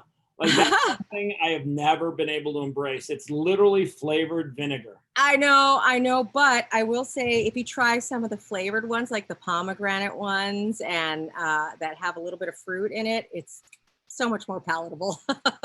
Try those, but I agree with you. Buy it straight kombucha. Hey, you want to try a kombucha? And I'm like, no, kombucha, no. Yeah. Hey, do you want to stab your eyes out? No, I don't want to try straight kombucha. No, I has to have the fruit in it. By the way, there's a vitamin company that is launching called Potentia, and it's targeted nutrition. Have you ever seen the pill packs? You ever see that company, Pill Packs, where if you take or medication? Yeah. Literally, they're like pill packs where you pull them out of this box and you tear off like a little square, and it's got targeted vitamins for like to start your day or boost your energy and stuff. I think, like, if you ever take vitamins, like I got about 12 little jars of vitamins that I take one a day out of. That is another major life hack where you can just literally take them in a little square packet and then just take your vitamins from there. You don't have to separate them. I think one of the best things that's come out of this whole crisis is there are some interesting innovations happening in health, nutrition, things that people, one of the things that's not getting a lot of coverage is people should be taking zinc and vitamins and nutrition and getting exercise, getting sunlight, like literally getting sunlight. Our vitamin D from sunlight. That's the crazy thing. People, like, when they started shutting down the beaches, I'm thinking to myself, there's no coronavirus in the seawater. There's no saltwater coronavirus. The coronavirus doesn't even work under the sun and the ultraviolet rays. When they were shutting down the beaches, I thought to myself, no, get people out to the beach, get them that sunshine. It's so healthy for them. And that's the thing too, is when they start talking about canceling college football, I'm like, the players, hey, they want to go play. This is good for them. It's good to get sunshine and get the sun out and breathe the air and just get it in your lungs. That's the one thing that this crisis has like literally overlooked, and that is the importance of having good nutrition. Yeah, and I hope people have explored that during this time and maybe explored ways to be healthier. I am by no means, somebody who substitutes all natural stuff only and doesn't do medical advice. I kind of do a little blend of Western and Eastern, right? The best of all worlds, I would think, would be the best for all of us, so the common sense, you get your regular physicals and blood pressure and cholesterol and all that stuff checked. But on the other hand, get some advice on some good things to add to your diet to do your best to stay healthy. I mean, because doing our best is all we can do, right? So literally, that's all we can. And that's the thing too, is I don't think kids are taught nutrition enough as they're growing up, either in school or from their parents. And that's the interesting thing too, is kids need to know that your body is just like a car.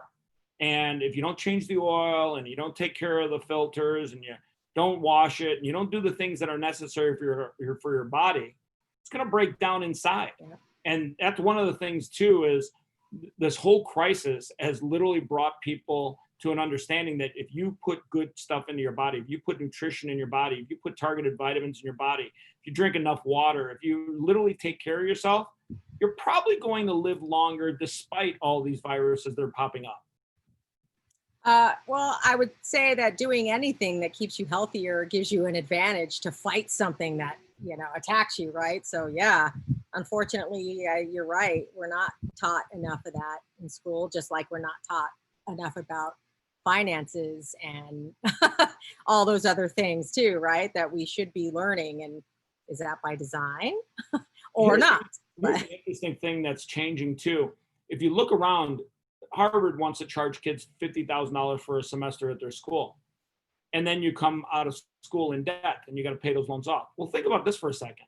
There are so many courses and classes out there where you can spend less than $100 and learn a specific knowledge that'll either benefit you that same day or fairly quick and allow you to earn money selling, flipping iPhones that you repair. Or I know one guy, he literally created a master class where you can go around and build a business picking up your neighbor's poop, dog poop. And he goes and visits neighbors' homes. He's got 1,500 homes a week he's visiting for $10 a piece. That's great. A week. I'll take your poop. Yeah, exactly. You got a rake and you got a pooper thing, and you put the poop in the pooper thing, and you put the poop in a truck, and he puts it in these like big garbage cans, and then he goes and empties them. That's look, he's a hustler, and I think he's doing the American dream. And that's the thing too, is kids these days are being deprived of the lemonade stand economics. Yeah. And you can no longer, we've certainly gone far away from how we used to be, from what I understand and have learned throughout history.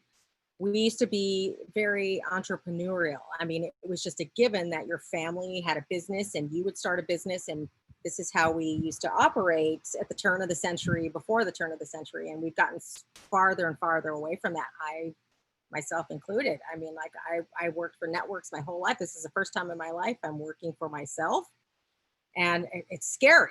But, again, I had that enlightenment of learning about Bitcoin and blockchain and completely see this as two different worlds now. But I agree with you. We're not doing enough to ignite that with our kids and teach them that, you can do whatever you want to do, and you don't have to be somebody's employee. That's a whole other discussion too we could have about the false senses of security we're given as we're in school to become an employee and have a 401k and a pension and all those things, which, by the way, don't exist very much anymore. But I will say, as far as the school issue, I've seen a lot of debate on, especially crypto Twitter, about wasting money on an institution like Harvard or wherever. And I really think it depends on what profession you choose. One, you're going to be a doctor. I don't want my gynecologist to take YouTube classes and deliver my baby. Listen, I take master classes. I think I got this. I got this. I got this. Wait, can you turn it to that 17 minutes into the video where the baby is coming out? Okay. A friend of mine in Afghanistan was serving a tour out there, and some lady, I don't know the whole situation, but he literally had to deliver a baby, and the only thing that he was relying on was access to YouTube. And well, that's an emergency situation. That's an emergency. Yeah, that's an emergency situation. God forbid anybody's in that, but if it happens, it happens. The people that are out in the military that are serving overseas, they have some amazing life experiences, like good and bad. Like, it's crazy. We don't give enough love to the people that are out there. And to be honest with you, one thing, people can attack Trump for all he wants. This is the best 4 years of America pulling out of wars, getting our troops back home. We're out of Syria. We're pulling them back out of Afghanistan. Afghanistan is a never-ending war. We're never going to change that environment. Bringing our troops back home, getting them out of the Middle East. What happened between Israel and UAE, unbelievable. Like, the fact that a Arab nation, the United Arab Emirates, would actually go out public and say, we're going to have a peace treaty with Israel, was such a first step. Like, people don't realize, nobody wants to have a peace treaty with Israel and the Arab nations. They hate Israel. Oh, I've been to Israel. I've seen it myself. Yeah, that was one of the biggest things to happen in our lifetime, to bring peace between those two countries. And by the way, there's two other countries now that are following suit. I don't know which ones, but they're Arab countries. That's a domino. Once that happens, we can start seeing a better Middle East for the next decade. Maybe I certainly hope so. I've been to Israel. I'm part Jewish. My ex-husband is Jewish. His grandparents were survivors of the Holocaust. His grandmother's still alive. His grandfather passed, but they both still have the tattoos on their arms. so Israel's a special place to me, and that whole situation I'm very aware of. My only concern when I say I hope so is that there's always money involved. And I wonder, on the surface, this looks like an incredible thing. But that's all I know at this point is what's on the surface. Let's just point this out. The UAE is one of the richest countries in the world. Sure. So there's no amount of money that's going to get them to do such a big deal, a peace treaty with Israel. Those guys have money coming out the wazoo. Sure, and I think that's a great point. I think in reality, it's just years of pushing in that direction. I mean, the first thing that Trump did was move the embassy to Jerusalem. That's been talked about since 1972. Right. Yes, he is not the first, of course, to talk about that. Well, no, but he actually did it. Like, it's been actually on the books. We voted to do it in 1972. If you think about it, 50 years later, it took somebody to say, hey, we're actually doing it. And if you think about that, peace in the Middle East is so difficult. Like yes, I'm well aware. Jewish people is just it's a unique type of hate. It's a spiritual hate. It's so tough that I think it's deeply ingrained to the point where it's almost innate. Or both come out of the womb. Israelis and Palestinians. And it's religious. That's the thing too. It's a religious hate. It's hey, you're stepping on my religious beliefs. You're doing things to affect my faith, and it's just so crazy. But as we look around, I mean, I am so glad we're starting to get our nose out of the Middle East, and we're starting to literally bring troops back home from positions in the world where you're only at risk. I mean, you can only end up having something bad happen. There's literally no positive outlook. I really hope that this is a true deal, but I also know that Trump has been friendly and friends with Netanyahu for many decades, and he also has business interests in Dubai, and maybe that was an influence, maybe it wasn't. We could all only hope for peace to emanate from that. Yes, it's United Arab Emirates, but that's Arab Emirates. Yes, I know that's United Arab Emirates, but it concerns me of what would have to happen unbeknownst to us to make this happen. Certainly, if it's something that's genuine, he certainly deserves a credit for that. We saw the leader of UAE and Netanyahu, the leader of Israel, hug. Like, this stuff is like epic. Like, it's crazy epic. Like, you would never, I mean, it's so hard for leaders of those two countries to be embraced and hugging and touching each other. Like, it's literally crazy what's happening. And that's the one thing as a country I want to see more of, is let's get ourselves away from the Middle East argument. We can't fix that argument. They got to fix it amongst themselves. And that's the good thing too. If it can ever be fixed. But I think peace is possible. And I think I hope it is. I think we're seeing the possibility of peace happening in that region. I mean, they literally said, hey, we're going to have peace amongst each other. Whether they honor it or not, that's a great first step. I agree. I agree. That is a massive undertaking. I agree. And I want to see that continue to unfold in a positive light. That would be awesome. Oh man, I wish we had like 10 hours to talk so we could transition from coffee to wine. Get you the handoff, the daily handoff, the coffee to the Diet Coke to the wine. Send me your address, and I'll make sure I get you either a bottle, or if you want a case, you can buy a bunch from the Heroes Wine, and they've got rosé, so you can go and have some fun with it. Oh, well, thank you. Via email to Dominique, who's running that program, and like I said, it's been great. I think dialogue, good, healthy dialogue across a variety of subject matter is really needed. I think people literally have to understand that you can disagree, you can be on other sides of an argument, but listening and dialoguing and hearing other people's opinions and voices, so important. By the way, a couple of last things I wanted to ask you about. What do you think of Brock Pierce running for president? We all have the right to do that as American citizens. You know, who gets to say that they ran for president in their lifetime? So Brock Pierce now. Go for it. I mean, if that's another way to bring awareness, McAfee did the same thing. So, you know, did we all think he was going to launch a serious bid?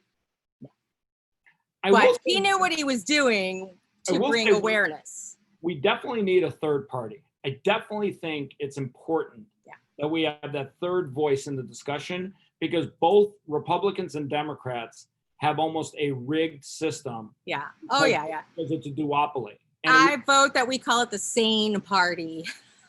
Sane, independent, whatever you want to call it. I think that I'm an independent. I'm not. I'm registered. I'm an independent. But I would like to have somewhere in between where there's way less madness. I thought Andrew Yang was a really good independent candidate until he went Democrat. I actually thought he spoke to both sides very well. It was sad to see his campaign not do as well as another person that I thought he had some great points. He had great points. He had great demeanor, great dialogue. You know who else was amazing? Literally, she would have been the best VP choice for Biden. Tulsi Gabbard. What an amazing person. Like, I've watched her speak. She's very at ease with herself. She's literally forthright, transparent. She's a smart lady. Oh, she's smart. A smart lady. Smart. She's healthy. I mean, she's a great candidate to be a leader in this country. I think she's one of the most amazing Democrats out there. Another great leader that's a woman, the girl that's running South Dakota, Naomi or something. Noam. Yeah. Governor Noam. Like, literally her whole town, South Dakota, they gave her a parade because they loved how she ran the country through the crisis. I mean, nobody's given Trump a parade. This woman got a parade, like a real parade. Like, the parade was just for her. That is amazing. Kudos to them. Kudos to them to have been able to make a difference. There are some amazing women leaders that are just not getting the respect. I know, in the show, but it's happening, and they will be. But Chris, I got to tell you, I'm running out of time and battery, and I don't want to cut off, just end abruptly. But I will tell you that I'm about to on my laptop, and I want to tell you that please, can we have a conversation again? Next time we'll have wine. 100%. Listen, have fun with Wyatt. He looks like a great puppy. I love what you're doing. I love your voice. Keep doing what you're doing. You're amazing. Peace out. Thank you. And thank you for your time and interest in having a conversation with me. Let's do it again soon. Talk to you soon. Bye, Chris. Cheers.